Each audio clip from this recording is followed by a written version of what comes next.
20 नवंबर 2025 एक ऐसा दिन जिस दिन राहु प्रवेश करने वाले हैं अपने ही नक्षत्र सतभिषा नक्षत्र में। और दोस्तों, जब कोई भी ग्रह अपने नक्षत्र अपने घर में प्रवेश करता है तो उसके फल देने की जो क्षमता होती है वो 100 गुना तक बढ़ जाती है। आखिर ये शक्ति आपके करियर, आपके पैसे, आपकी ग्रोथ और आपके मेंटल स्ट्रेंथ को किस प्रकार से प्रभाव करने वाली है, कैसे प्रभाव मिलने वाले हैं राहु के इस गोचर में आपको, आइए दोस्तों समझते हैं इसे स्टेप बाय स्टेप। सतभिषा नक्षत्र का स्वामी राहु स्वयं है, जिसका सीधा मतलब है राहु रिटर्न इन पावर। जी हाँ दोस्तों, राहु अपने ही घर में प्रवेश कर रहे हैं 23 नवंबर को, और अपने घर में प्रवेश करने के बाद में जो सतभिषा नक्षत्र है ये बेसिकली मेन डील करता है रिसर्च के साथ में, चिकित्सा, रहस्य, टेक्नोलॉजी, हिडन थिंग्स और ब्रेक थ्रू और ब्रेक डाउन्स। यानी कि अभी तक आपकी लाइफ में जो चीजें रुकी हुई थी, अब या तो वो चीजें ऊंचाइयों पर जाएंगी, आपको आगे लेकर के जाएंगी, या फिर अंदर छुपी हुई सच्चाइयां अब आपके सामने आना शुरू हो जाएंगी। राहु राहु वो प्लेनेट है जिसके पास में अनलिमिटेड कैपेसिटी है। राहु आपको सब कुछ देने की क्षमता भी रखता है और राहु आपसे सब कुछ लेने की क्षमता भी रखता है, जिसका सीधा सा मतलब यह है कि राहु का अपने नक्षत्र में प्रवेश कुछ राशियों के लिए होने वाला है बहुत ज्यादा लाभदायक, वहीं कुछ राशियों के लिए कुछ समस्याएं भी लेकर के आने वाला है। दोस्तों, इस वीडियो में हम आपको पूरी डिटेल में बताने वाले हैं कि कैसा प्रभाव किस राशि पर राहु देव देने वाले हैं, कौन सी रहने वाली वो विशेष राशियां जिनकी लाइफ आने वाले 7 महीनों में पूरी तरह से बदलने वाली है, और कौन सी है वो राशियां जिन्हें रखनी होगी कुछ सावधानियां। अगर वो सावधानियों का ध्यान नहीं रखते हैं तो उन्हें उठाना पड़ सकता है कोई बड़ा नुकसान। तो दोस्तों, अब हम स्टेप बाय स्टेप बात करेंगे किस किस जगह पर राहु देव का कैसा कैसा प्रभाव आपको मिलने वाला है। तो आइए शुरुआत करते हैं करियर के साथ।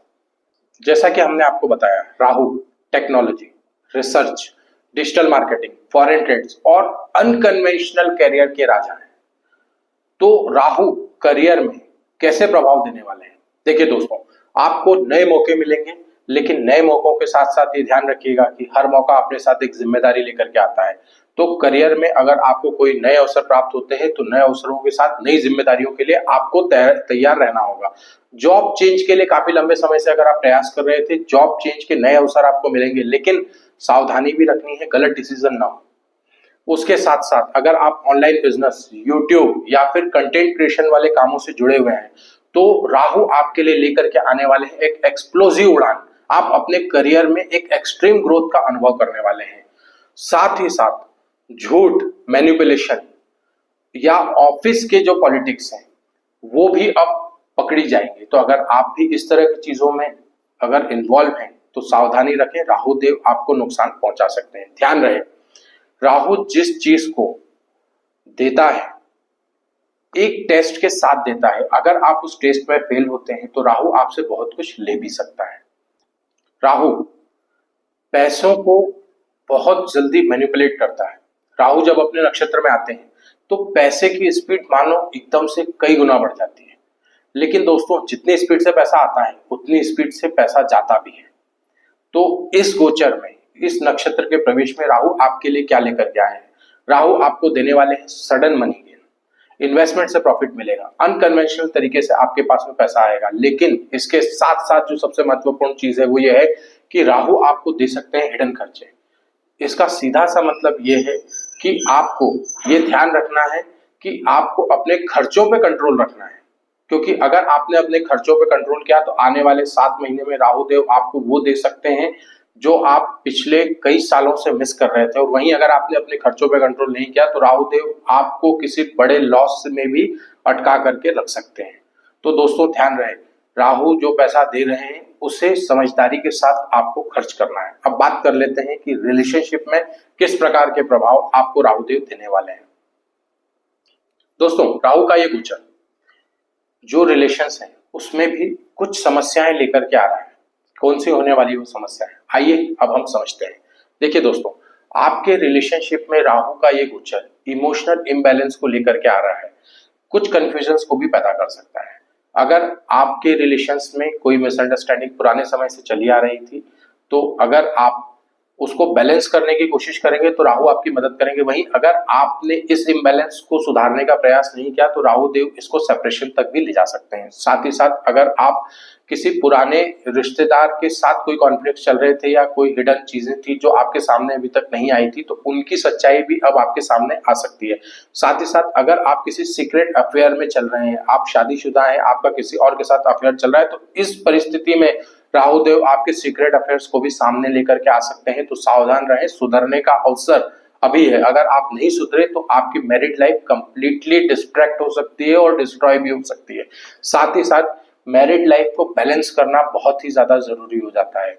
कुल मिलाकर हम ये कह सकते हैं कि राहु का शतभिषा नक्षत्र में गोचर अगर आपका रिश्ता सच्चा है तो इसे और भी गहरा करेगा, लेकिन अगर आपका रिश्ता किसी झूठ पर टिका हुआ है या आपके रिश्ते में अगर लॉयल्टी नहीं है तो आपका ये रिश्ता अब समाप्त भी हो सकता है। अब बात कर लेते हैं कि हेल्थ और मेंटल पीस पे राहु किस प्रकार का प्रभाव देने वाले हैं।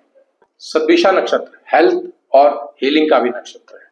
अगर आप पिछले कई समय से किसी पुरानी बीमारी से जूझ रहे थे तो उस बीमारी के सॉल्यूशंस आपको अचानक मिल सकते हैं। साथ ही साथ कोई ऐसा व्यक्ति आपके संपर्क में आ सकता है जो आपके लंबे समय से चली आ रही बीमारी के लिए आपको किसी ऐसे डॉक्टर से मिलवा सकता है जो आपकी बीमारी को पूरी तरीके से समाप्त करके आपको पूर्णतः स्वस्थ करने में मदद कर सकते हैं। साथ ही साथ मेडिटेशन, योगा आपके लिए बहुत ही ज्यादा हेल्पफुल रहने वाला है, क्योंकि राहु की शतभिषा नक्षत्र के गोचर में आपको ओवर थिंकिंग, एंजाइटी का इशू अधिकतर देखने को पाया जाता है। साथ ही साथ ओवर थिंकिंग के सिग्नल्स बहुत ही ज्यादा मिलते हैं।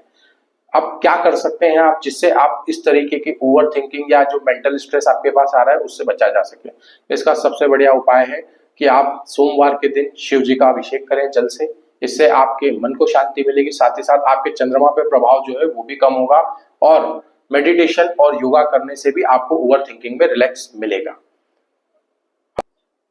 इन सारे प्रभावों को समझने के बाद अब आपके मन में भी एक सवाल बार बार उठ रहा होगा कि हमारी राशि, उस पर किस प्रकार के प्रभाव रहने वाले हैं और कौन सी है वो राशियां जिन्हें राहु अच्छा देने वाले हैं और कौन सी है वो राशियां जिन्हें सावधान होने की जरूरत है। तो दोस्तों, जिनकी कुंडली में राहु योग कारक है उनके लिए ये स्थिति बड़ी ही अच्छी होने वाली है। लेकिन जिनकी राहु या केतु की महादशा चल रही है और उनकी कुंडली में राहु 1, 5, 9वें भाव में बैठे हुए हैं तो उन्हें थोड़ा सा सावधान होने की जरूरत है। अगर अष्टम भाव में राहु बैठे हुए हैं तो कुछ हिडन चीजें मिल सकती हैं, लेकिन पुराने राज भी खुल सकते हैं। साथ ही साथ राहुदेव यहाँ पर मिथुन, कन्या, वृश्चिक इन राशियों को भी प्रभावित करने वाले हैं। सबसे अच्छे प्रभाव जो मिलने वाले हैं वो मेष राशि के जातकों को मिलने वाले हैं, वृषभ राशि के जातकों को मिलने वाले हैं। उसके साथ साथ मिथुन राशि के जातकों को भी काफी अच्छे प्रभाव मिलेंगे, लेकिन कुछ मानसिक तनाव की स्थिति उनके साथ में बनी रहेगी। कर्क राशि वालों को विशेष सावधान रहने की जरूरत है, क्योंकि राहु का ये गोचर उन्हें कुछ मेंटल स्ट्रेस, ओवर थिंकिंग की समस्या तो देगा ही, साथ ही साथ कुछ पर्सनल और पुरानी चीजें भी उनके सामने आ सकती हैं। सिंह राशि वालों को ईगो क्लैशेस की वजह से कुछ प्रॉब्लम्स का सामना करना पड़ सकता है। कन्या राशि वालों के लिए ये समय अत्यधिक उत्तम रहने वाला है और अगर आप कोर्ट कचहरी के मसलों में काफी लंबे समय से उलझे हुए थे, आपका पैसा कहीं पर अटका हुआ था जो आपको नहीं मिल रहा था, या बिजनेस में आप काफी लंबे समय से स्ट्रगल कर रहे थे, तो कन्या राशि के जातकों आपके लिए ये समय गोल्डन पीरियड की तरह आएगा और आपकी लाइफ में ड्रास्टिक चेंजेस होने वाले हैं। आप बहुत कुछ हासिल करने वाले हैं।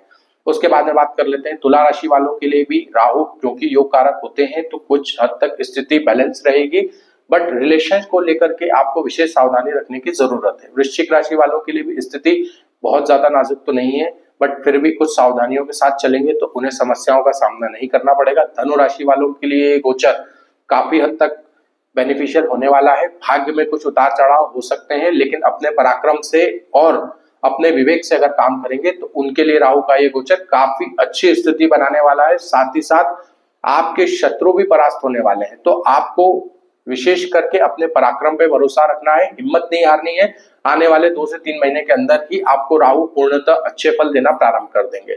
अब बात कर लेते हैं मकर राशि। मकर राशि वालों के लिए राहु धन भाव में बैठे होंगे, तो धन भाव में इस नक्षत्र में आने से कहीं न कहीं पैसा तो आएगा, बट आपके अंदर उस पैसे को लेकर के कुछ कंफ्यूजन भी रहेगा और आप अपने पैसे को गलत जगह इन्वेस्ट कर सकते हैं। तो इन्वेस्टमेंट के समय विशेष करके ध्यान रखें कि पैसे को सही जगह पर इन्वेस्ट करने से आपको अच्छा रिटर्न मिलेगा और अगर कुछ गलतियां करते हैं तो आपको उसका नुकसान उठाना पड़ सकता है। कुंभ राशि के जातकों के लिए ये गोचर काफी अच्छा रहने वाला है। राहुदेव अभी कुंभ राशि में ही बैठे हुए हैं, लग्न में होने से मन में कुछ भ्रम की स्थिति आ सकती है, ओवर थिंकिंग की वजह से डिप्रेशन की स्थिति बन सकती है।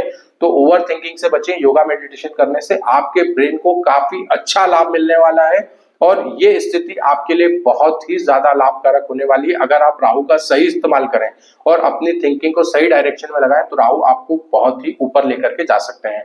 बात कर लेते हैं मीन राशि। मीन राशि के जातकों के लिए थोड़ा सा समय कंफ्यूजिंग रह सकता है। 12वें भाव में राहु देव के होने से आपको कुछ समस्याएं आ सकती हैं, थोड़ा सा सावधान रहें। ओवरऑल चीजें आपके लिए बेहतर रहेंगी। खर्चों पर कंट्रोल करना विशेष करके ध्यान दें।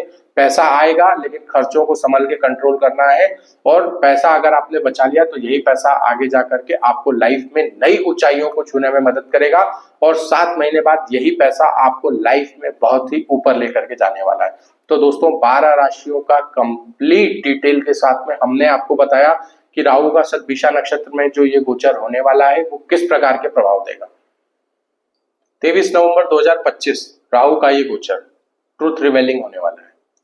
काफी चीजें सामने आने वाली हैं, काफी कुछ अच्छा भी है, थोड़ा सा स्ट्रेस भी है, लेकिन ओवरऑल अगर इस गोचर को आप बैलेंस करके चलते हैं तो राहु का ये गोचर आपके लिए काफी सारी अच्छी चीजें लेकर के आया है। तो दोस्तों इस गोचर को सही तरीके से इस्तेमाल करके अपनी लाइफ को और भी बेहतर बना सकते हैं। तो ध्यान रहे, जो सावधानियां बताई गई हैं उन सावधानियों का ध्यान रखें। आने वाले पैसे को सही तरीके से इस्तेमाल करें, इन्वेस्टमेंट में विशेष करके ध्यान दें और ओवरऑल राहु का बीज मंत्र इस समय में आपको काफी ज्यादा मदद करने वाला है। तो राहु के बीज मंत्र का सहारा जरूर लें। ओम राम रावे नमः इस मंत्र का जप करते रहें, ये भी आपको काफी हद तक रिलैक्स करने वाला है। प्रॉपर्टी, वाहन और विवाह के भी कारक राहु देव होते हैं।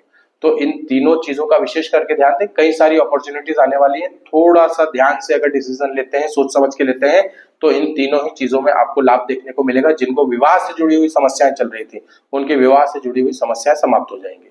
तो दोस्तों हमने आपको पूरी डिटेल में राहु के शतभिषा नक्षत्र के गोचर को समझाने का प्रयास किया है। अगर आपको लगता है कि कोई जानकारी ऐसी है जो आप जानना चाहते हैं, आपको इस वीडियो में न मिली हो, तो आप हमें कमेंट करके पूछ सकते हैं। हम आपको कंप्लीट डिटेल्स प्रोवाइड करेंगे। साथ ही साथ अगर आपकी राशि से जुड़ा हुआ कोई सवाल आपके मन में है तो वो भी आप हमें अभी कमेंट करके पूछ सकते हैं। और इस तरह के और भी इंटरेस्टिंग वीडियोस के लिए और गोचर से जुड़ी हुई महत्वपूर्ण जानकारी के लिए हमारे चैनल को सब्सक्राइब करना ना भूलें और बेल नोटिफिकेशन जरूर दबाएं ताकि हर आने वाले वीडियो की जानकारी आप तक सबसे पहले पहुंचे। और हम आपके पास पुनः लौटेंगे हमारे अगले वीडियो में एक और महत्वपूर्ण गोचर की जानकारी के साथ। तब तक के लिए आप सभी का बहुत बहुत धन्यवाद। आपसे मुलाकात होगी हमारे अगले वीडियो में। जय श्री राम दोस्तों।